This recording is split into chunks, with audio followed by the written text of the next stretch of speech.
नमस्कार, आपके साथ मैं हूं सबीना तामंग देशमुख। आप देख रहे हैं देश का number 1 news channel news 18 India. नमस्कार, तमाम अहम और बड़ी खबरों के साथ मैं हूं शालिनी कपूर तिवारी और देश के नंबर 1 न्यूज चैनल पर आपका बहुत स्वागत है। मैं हूं आपके साथ शिवानी पांडे।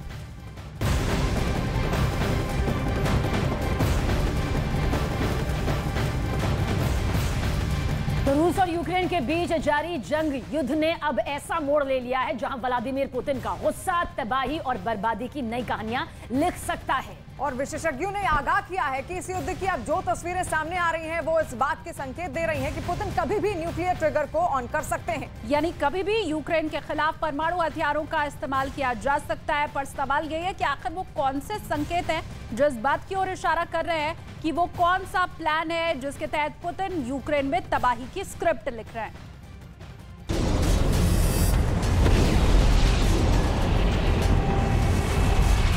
दुनिया इन तस्वीरों को कभी भूल नहीं सकती। मानव सभ्यता पर हुए इस सबसे भयानक हमले ने कैसे एक झटके में पूरी दुनिया को बदल दिया, ये भी लोग देख चुके हैं। और अब एक बार फिर वैसी ही तस्वीरें, वैसी ही आशंकाएं, वैसा ही डर लोगों के जहन में घर कर गया है।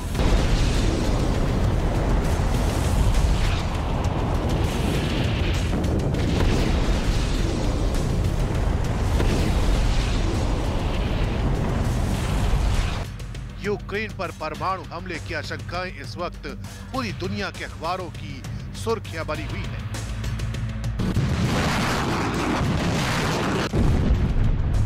युद्ध पर अपनी बारीक नजर रखने वाले विशेषज्ञों ने एक बार फिर बहुत बड़ी चेतावनी जारी की है, और वो ये कि यूक्रेन के पलटवार से तिलमिलाए पुतिन बदले की आग बुझाने के लिए कम ताकत वाले परमाणु हमलों का इस्तेमाल कर सकते हैं।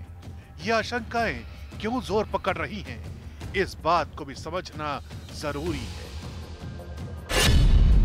रिपोर्ट्स के मुताबिक 70 साल के पुतिन युद्ध को लेकर जल्द कोई बड़ा फैसला ले सकते हैं। ऐसा इसलिए क्योंकि पुतिन के परिवार को मॉस्को छोड़ने के लिए तैयार रहने की चेतावनी जारी की गई है। पुतिन की जिम्नास्ट अलीना को अपने बच्चों के साथ किसी बंकर में शिफ्ट किए जाने की तैयारी हो रही है। पुतिन की 2 बेटियों को भी कथित तौर पर आगाह कर दिया गया है। बताया जा रहा है कि साइबेरिया में अंडरग्राउंड पुतिन बंकर के भीतर से ही कोई बड़ा फैसला लेने वाले हैं।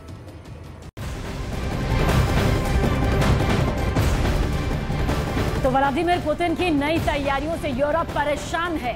और आपको बता दें, इस समय पूरा यूरोप खौफ में है और रूस से आ रही एक-एक तस्वीरों को यूरोप में विश्लेषण किया जा रहा है। यूरोप को यह डर है कि पुतिन कम ताकत के परमाणु बम का इस्तेमाल यूक्रेन में कर सकते हैं। दरअसल जब से यूक्रेन की 4 जगहों पर जनमत संग्रह किया गया है, उसके बाद से दावा किया जा रहा है कि पुतिन साइबेरिया में अंडरग्राउंड है और वहीं से यूक्रेन के खिलाफ परमाणु प्लानिंग को अंजाम दे रहे हैं। रूस यूक्रेन युद्ध पर पल पल की नजर रखने वाले रक्षा विश्लेषक और लेखक जोसेफ सिरिनसियोन का दावा है कि यूक्रेन के खिलाफ पुतिन 5 रणनीतियों के तहत परमाणु हमले की प्लानिंग को अंजाम दे सकते हैं।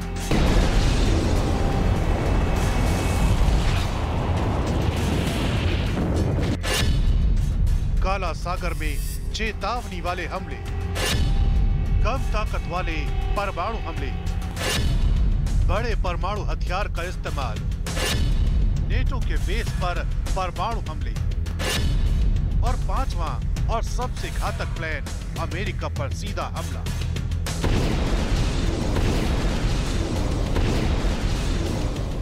यानी रिपोर्ट्स बताती हैं कि पुतिन के अंडरग्राउंड होने का सीधा सा मतलब है कि वो इस वक्त यूक्रेन के खिलाफ किसी ऐसी प्लानिंग को अंजाम देने में जुटे हैं जो अब तक हुए हमले से कहीं ज्यादा भयानक और कहीं ज्यादा घातक साबित हो सकती है।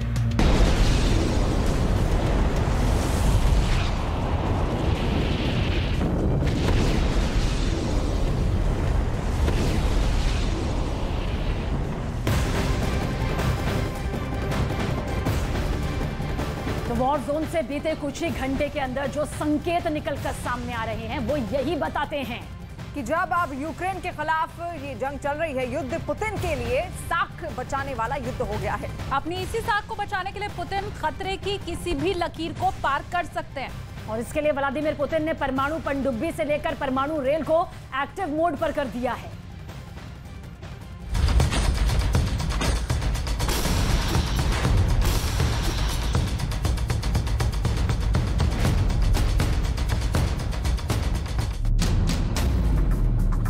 यूक्रेन से उठने वाली युद्ध की गर्म हवाओं ने माहौल को अब और ज्यादा खौफनाक बना दिया है, क्योंकि अब बात सिर्फ घातक हथियारों से वार पलटवार तक सीमित नहीं है, बल्कि इसका दायरा बढ़कर उस जंग तक पहुंच रहा है जिसे कोई देखना नहीं चाहता।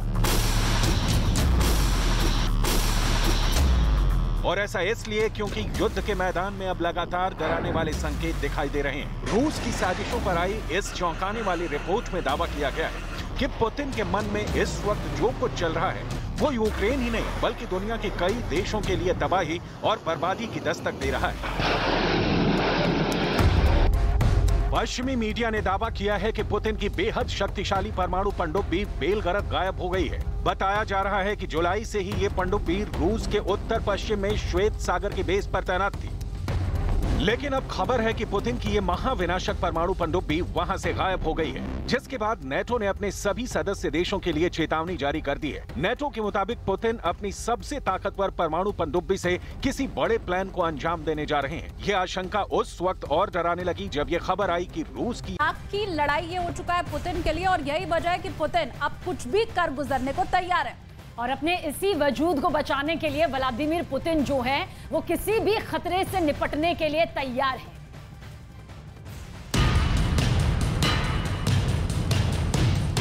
दरअसल दुनिया की सबसे लंबी रूस की ये पनडुब्बी घातक परमाणु हथियारों से लैस है। इसमें ऐसे हथियार फिट होने का दावा किया जाता है जिनका इस्तेमाल समंदर में सुनामी तक ला सकता है।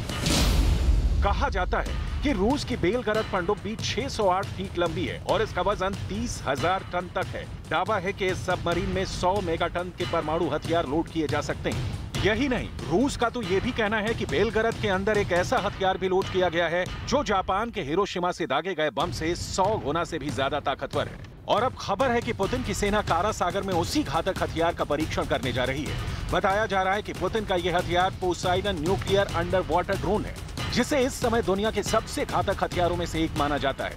पोसाइडन के बारे में कहा जाता है कि इस अंडर वाटर ड्रोन के हमले के बाद समंदर में 1600 फीट तक ऊंची लहरें उड़ सकती हैं। इसके साथ ही परमाणु हथियार से लैस बेहद ताकतवर ये ड्रोन एक बार में 9000 किलोमीटर से ज्यादा दूर तक जाकर वार कर सकता है।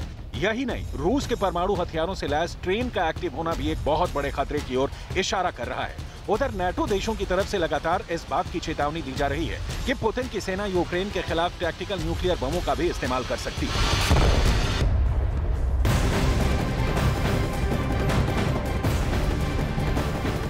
और इसी बीच एक और बड़ी खबर जापान से इस वक्त मिल रही है। युद्ध का एक और फ्रंट कोरियाई महाद्वीप में खुलता हुआ नजर आ रहा है। तो उत्तर कोरिया मिसाइल टेस्ट करके पड़ोसी देशों पर अब दबाव बनाने की कोशिश कर रहा है। तो जवाब में अमेरिका और दक्षिण कोरिया ने भी मिलिट्री ड्रिल की और किम जोंग के लिए दिया वो किसी भी खतरे का सामना करने के लिए तैयार है।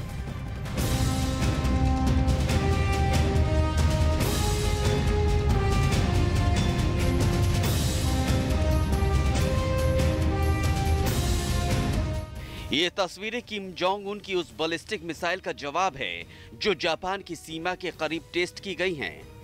अमेरिका और साउथ कोरिया की सेना ने सतह से सतह पर मार करने वाली मिसाइल का अभ्यास किया, जिसमें दुश्मन के टारगेट को सटीक वार से गिराने का अभ्यास किया गया। साउथ कोरिया के रक्षा मंत्रालय का दावा है कि अमेरिका के साथ संयुक्त अभ्यास में एक के बाद एक 4 ATACMS यानी आर्मी टैक्टिकल मिसाइल सिस्टम से मिसाइल दागी गई। लाइव फायर ड्रिल का मकसद उत्तर कोरिया को यह बताना था कि वो किसी भी हमले का मुंहतोड़ जवाब देने के लिए तैयार है। यही नहीं, सियोल के जॉइंट चीफ्स ऑफ स्टाफ के मुताबिक दोनों देशों की सेना ने युद्धक विमानों से सटीक बमबारी का अभ्यास भी किया। साउथ कोरिया के F-15 के जेट विमानों से J-डैम बम गिराए गए और टारगेट को ध्वस्त किया गया। बमबारी की इस ड्रिल में अमेरिका के F-15 फाइटर जेट ने भी भाग लिया। उत्तर कोरिया चीन का बेहद करीबी दोस्त है और चीन चाहता है कि कोरियाई महाद्वीप में अशांति रहे और इसीलिए वो उत्तर कोरिया के राष्ट्रपति किम जोंग उन को भड़काता ही रहता है। इधर चीन की ताकत को बैलेंस करने के लिए अमेरिका ने खुद किस तरह से कदम उठाया है, ये दिखाएंगे। यानी जापान और साउथ कोरिया के इस क्षेत्र में युद्ध का खतरा मंडरा रहा है, जिसकी आहट बमबारी और मिसाइल टेस्ट से सुनाई दे रही है, क्योंकि किम जोंग उन अपने परमाणु जखीरे को बढ़ाने में लगे हैं और साउथ कोरिया को बार बार तहस नहस करने की धमकी दे चुके हैं, जबकि अमेरिका अपने सहयोगी साउथ कोरिया और जापान के साथ खड़ा है और संयुक्त अभ्यास से किम जोंग उन को चुनौती दे रहा है। इस बीच खबर है कि अमेरिका ने अपने विमान वाहक युद्धपोत यूएस रोनाल्ड रीगन जापान की सीमा में भेज दिया है। इसे दुनिया का सबसे बड़ा विमान वाहक पोत माना जाता है, जिसकी लंबाई 1092 फीट है और इसमें फिक्स्ड विंग विमान और हेलीकॉप्टर तैनात हो सकते हैं। 2 परमाणु रिएक्टर इस एयरक्राफ्ट को ताकत देते हैं। इसमें 4 स्टीम टरबाइन हैं और ये 56 किलोमीटर प्रति घंटे की रफ्तार से चल सकता है। इसमें एक साथ 2480 सैनिक तैनात हो सकते हैं। यानी अमेरिका ने उत्तर कोरिया को 3 तरफ से घेर लिया है। एक तरफ मिसाइल ड्रिल के जरिए घेरेबंदी की जा रही है, दूसरी तरफ वायुसेना को एक्टिव किया गया है और अब विमान वाहक पोत से समंदर में घेरने का प्लान बनाया गया है। लेकिन अमेरिका के इस रिएक्शन पर अब किम जोंग उन के रिएक्शन का इंतजार किया जा रहा है। अब आपको बताते हैं कि बेकाबू तानाशाह आखिर क्यों भड़क गया, उसकी एक एक जानकारी बारीकी से आपको देने जा रहे हैं। सबसे पहले अमेरिका, जापान और दक्षिण कोरिया ने मिलिट्री अभ्यास किया। तीनों ही देशों के सैन्य अभ्यास के बाद उत्तर कोरिया ने पिछले 10 दिनों में 5 बैलिस्टिक मिसाइल टेस्ट किया। साल 2017 के बाद पहली बार उत्तर कोरिया के जरिए ये छोड़ी गई मिसाइल जापान के ऊपर से गुजरी और उत्तर कोरिया के द्वारा की गई बैलिस्टिक मिसाइल प्रशांत महासागर में गिरी, जिसके बाद जापान में सरकार ने लोगों को अलर्ट पर रख दिया और लोगों को सुरक्षित स्थानों पर जाने की चेतावनी दे दी गई। हालांकि इस दौरान जापान के उत्तरी हिस्से में ट्रेनों के परिचालन पर असर पड़ा और कई ट्रेनों को रोक दिया गया। और वहीं संयुक्त राष्ट्र महासचिव अंटोनियो गुटेरेस ने उत्तर कोरिया द्वारा बैलिस्टिक मिसाइल दागे जाने की कड़ी निंदा की और इसे सुरक्षा परिषद के प्रस्तावों के खिलाफ बताया। वहीं दूसरी तरफ अमेरिकी राष्ट्रपति जो बाइडेन ने जापान के प्रधानमंत्री फुमियो किशिदा से फोन पर बातचीत की और इसके साथ ही उत्तर कोरिया के इस आक्रामक रुख का अमेरिका और दक्षिण कोरिया ने करारा जवाब भी दिया और दोनों देशों ने 2-2 मिसाइल का सफल परीक्षण किया। इस दौरान एक मिसाइल फेल भी हो गई और इसके साथ ही जापान का साथ देने के लिए अमेरिका ने अपना पोत भेज दिया।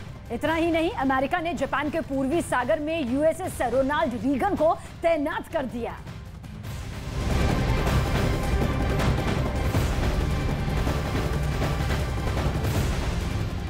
और अब बड़ी खबर आ रही है जापान से, जहां पर उत्तर कोरिया के जापान के ऊपर बैलिस्टिक मिसाइल टेस्ट के बाद अमेरिका ने अपना यूएसएस रोनाल्ड रीगन विमान वाहक पोत तैनात कर दिया है। जापान के पूर्वी सागर में उत्तर कोरिया को जवाब देने के लिए ये युद्धक विमान वाहक पोत तैनात किया गया है। तो इस वक्त की बहुत बड़ी खबर जापान से सामने आ रही है। देखिए किस तरह से ये पूरी तस्वीर अंतर्राष्ट्रीय स्तर पर और अपना ध्यान खींचती हुई नजर आती है, जहां पर अमेरिका ने विमान वाहक पोत तैनात किया।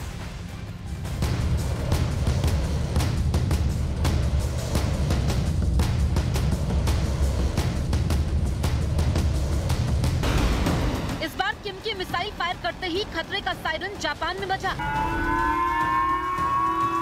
क्योंकि कहा जा रहा है कि प्योंगयांग से दागी गई मिसाइल जापान के ऊपर से होकर गुजरी, जो बाद में प्रशांत महासागर में जाकर गिर गई। खबरें हैं कि प्योंगयांग को किम परमाणु हमले के ग्राउंड के तौर पर तैयार कर रहे हैं। किम के इस मिसाइल परीक्षण ने साफ कर दिया है कि उत्तर कोरिया लगातार अपने पड़ोसी देशों के खिलाफ आक्रामक रवैया अपना रहा है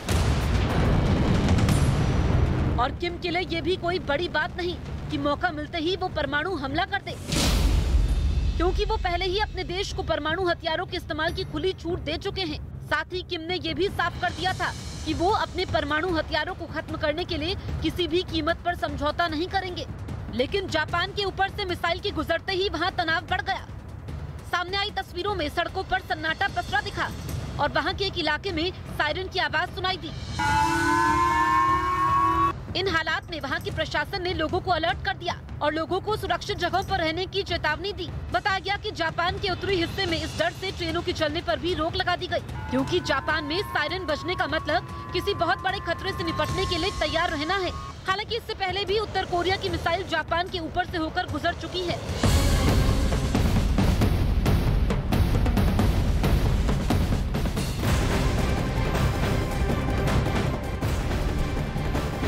बड़ी खबर, उत्तर कोरिया के शासक किम जोंग उन ने जापान के ऊपर जो मिसाइल दागी थी वो बैलिस्टिक मिसाइल थी जो परमाणु बम ले जाने में भी सक्षम है। और जब ये मिसाइल जापान के ऊपर से गुजरा तो वहां पर सायरन बजने लगा।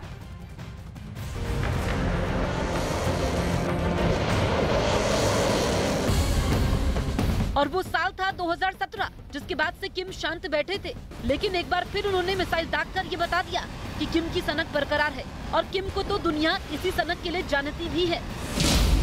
माना जा रहा है कि किम का ये मिसाइल टेस्ट हाल ही में हुई अमेरिका, दक्षिण कोरिया और जापान की बड़ी मिलिट्री ड्रिल का नतीजा है। करीब 5 साल बाद हुए इस बड़े युद्ध अभ्यास का मकसद ही उत्तर कोरिया से युद्ध के लिए हर वक्त तैयार रहना है,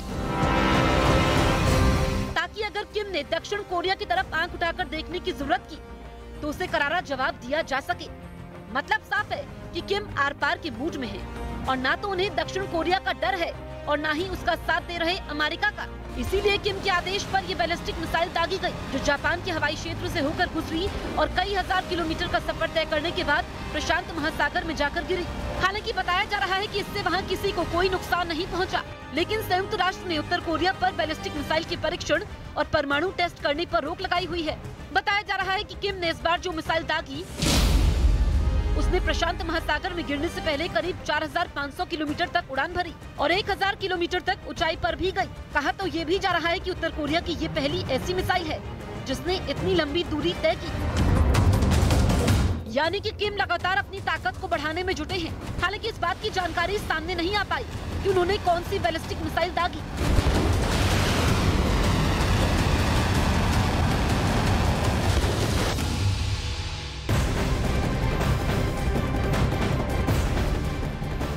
किम जोंग इस वक्त बेहद व्यस्त है क्योंकि वो अपनी सेना को और ज्यादा घातक बना रहे हैं और नए हथियारों का परीक्षण भी कर रहे हैं। किम जोंग परमाणु हथियारों का भी जखीरा बढ़ा रहे हैं, जिससे अमेरिका और उसके सहयोगी देश जापान और साउथ कोरिया में चिंता का माहौल बना हुआ है, क्योंकि उन्हें लगता है कि तानाशाही की धुन में मस्त किम जोंग उन की एक गलती लाखों लोगों की जान तक ले सकती है।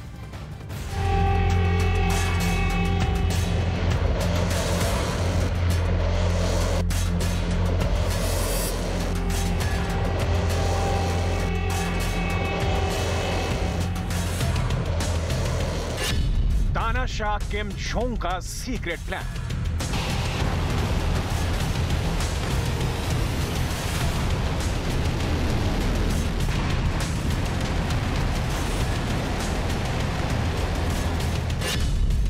नॉर्थ कोरिया ने बढ़ाया मिसाइल भंडार।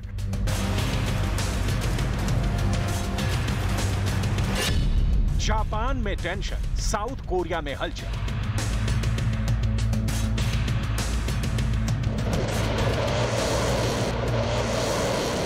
परमाणु हथियारों के विस्तार में जुटे नॉर्थ कोरिया ने अपने मिसाइल भंडार को कई गुना तक बढ़ा लिया है और वो लगातार जापान के नजदीक इन मिसाइलों का परीक्षण कर रहा है। यही टेंशन जापान को खाए जा रही है। दावा किया जा रहा है कि जापान के साथ साथ नॉर्थ कोरिया के टारगेट पर साउथ कोरिया के शहर भी हैं, जो पल झपकते ही नस्तोनाबूद हो जाएंगे।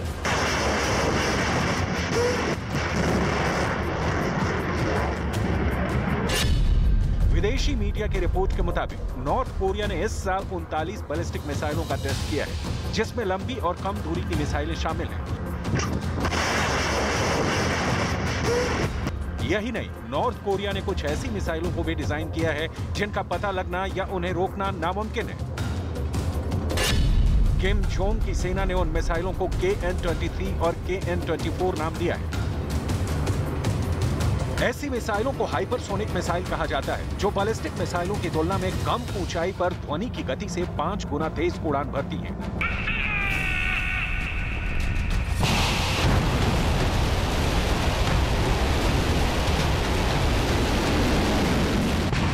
रक्षा विशेषज्ञों के मुताबिक किम जोंग चाहते हैं कि उन्हें सबसे खतरनाक मिसाइल ताकत वाले देश के रूप में पहचान मिले। यही वजह है कि पिछले कुछ दिनों में नॉर्थ कोरिया में मिसाइल परीक्षण में तेजी देखी गई है।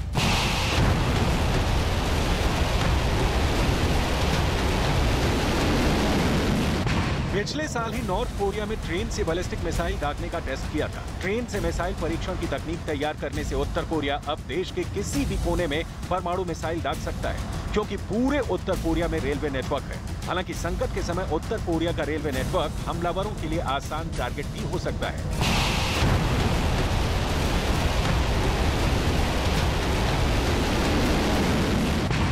इस बीच खबर यह है कि उत्तर कोरिया ने प्योंगयांग के बाहर अंतर्राष्ट्रीय हवाई अड्डे से भी परीक्षण किए और अपनी प्रायोगिक मिसाइल पनडुब्बी से एक नई कम दूरी की मिसाइल लॉन्च की। इसने ये भी वादा किया है कि जल्द ही एक ऑपरेशनल मिसाइल पनडुब्बी को तैनात किया जाएगा।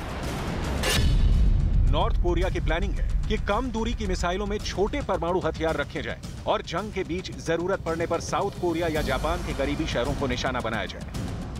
रक्षा विशेषज्ञों ने अंदेशा जताया है कि अगर किम जोंग के इशारे पर छोटे परमाणु हथियारों का इस्तेमाल हुआ तो इससे बड़े युद्ध का अलार्म बजेगा और फिर तीसरा विश्व युद्ध होने से कोई नहीं रोक पाएगा।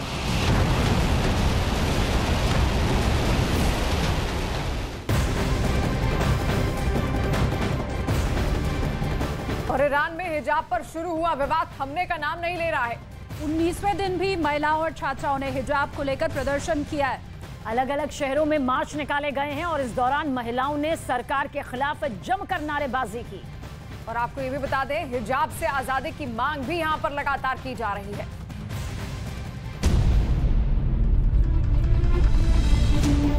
ईरान की सड़कों पर महिलाओं का मार्च। सड़क पर नारा लगाती और विरोध जताती महिलाएं।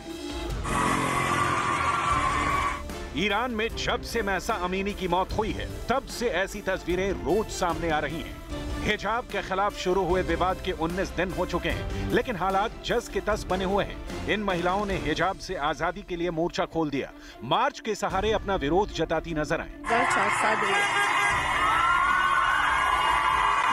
वहीं दूसरी तरफ प्रदर्शन के दौरान ये तस्वीर भी सामने आई, जहां प्रदर्शन के दौरान मारी गई नीका शरकमी की मां भी अपनी बेटी के साथ सड़क पर उतरी, महिलाओं के हक में आवाज बुलंद किया।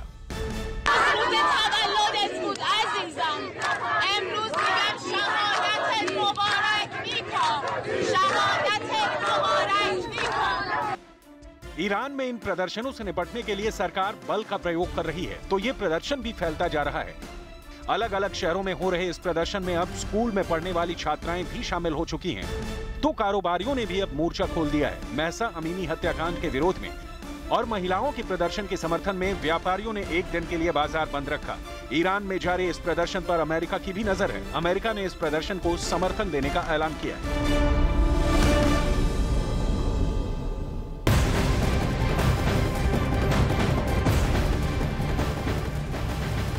और इस वक्त की बड़ी खबर की तरफ रुख करेंगे। कश्मीर के बारामूला में अमित शाह ने रैली की। उन्होंने बिना बुलेट प्रूफ स्क्रीन के मंच से भाषण दिया है। बड़ी खबर, बारामूला में अमित शाह ने ये साफ कर दिया कि आतंकवाद फैलाने वाले पाकिस्तान से सरकार कोई बात नहीं करेगी।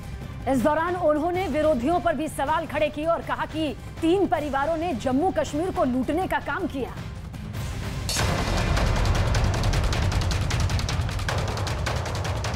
गृहमंत्री अमित शाह ने कश्मीर के बारामूला में रैली की। उन्होंने यहाँ बिना बुलेट प्रूफ स्क्रीन के भाषण दिया। पहले मंच पर अमित शाह के लिए बुलेट प्रूफ स्क्रीन लगी हुई थी, लेकिन उनके कहने पर इसे हटा दिया गया। बुलेट प्रूफ वाली स्क्रीन हटवाकर अमित शाह ने संदेश दिया कि घाटी में सुरक्षा व्यवस्था पहले से बेहतर और मजबूत हुई है। इससे पहले उन्होंने सिक्योरिटी के इंतजाम को लेकर अधिकारियों के साथ बैठक भी की थी। बारामूला की रैली में अमित शाह ने साफ कर दिया कि आतंकवाद फैलाने वाले पाकिस्तान से सरकार बात नहीं करेगी। सलाह देते हैं, ये मुझे सलाह देते हैं कि पाकिस्तान से बातचीत करो। मुझे सलाह देते हैं, जिन्होंने 70 साल तक यहां राज किया, वो लोग सलाह देते हैं पाकिस्तान से बात करो। मेरा स्पष्ट मत है, मैं पाकिस्तान से बात करना नहीं चाहता। इस रैली में अमित शाह विरोधियों पर भी जमकर बने। उन्होंने महबूबा मुफ्ती को भी निशाने पर लिया और पूछा कि 3 पार्टियों ने जम्मू कश्मीर के लिए क्या किया, इसका हिसाब कौन देगा। कुछ दिन पहले महबूबा मुफ्ती जी का मैंने एक ट्वीट पढ़ा था कि ऐसे ना पा रहे हो, हिसाब देकर जाना कि क्या दिया है कश्मीर को। महबूबा जी, कान खोलकर सुन लीजिए, आंख खोलकर देख लीजिए, आप और फारूक साहब दोनों देख लीजिए। हम हमने क्या दिया इसका मैं हिसाब देता हूं, मगर 75 साल तक आपके 3 परिवारों ने यहां शासन किया, उन्होंने क्या दिया उसका हिसाब जरा बात में करना। अमित शाह ने कहा कि बारामूला और पूरे कश्मीर की जनता नरेंद्र मोदी के साथ खड़ी है। मोदी सरकार ने लोकतंत्र को गांव-गांव तक ले जाकर लोगों को जोड़ने का काम किया। मोदी जी ने गांव तक जमहूरियत को पहुंचाने का किया है। पहले कश्मीर के अंदर जमहूरियत की व्याख्या थी 3 परिवार, 87 विधायक और 6 सांसद, और आज मोदी जी ने 5 अगस्त के बाद जम्मू कश्मीर में जमहूरियत को जमीन तक, गांव तक पहुंचाने का काम किया है। अमित शाह के भाषण के दौरान जब अजान का वक्त हुआ तो उन्होंने थोड़ी देर के लिए अपना भाषण भी रोक दिया। मस्जिद में कुछ चल रहा है।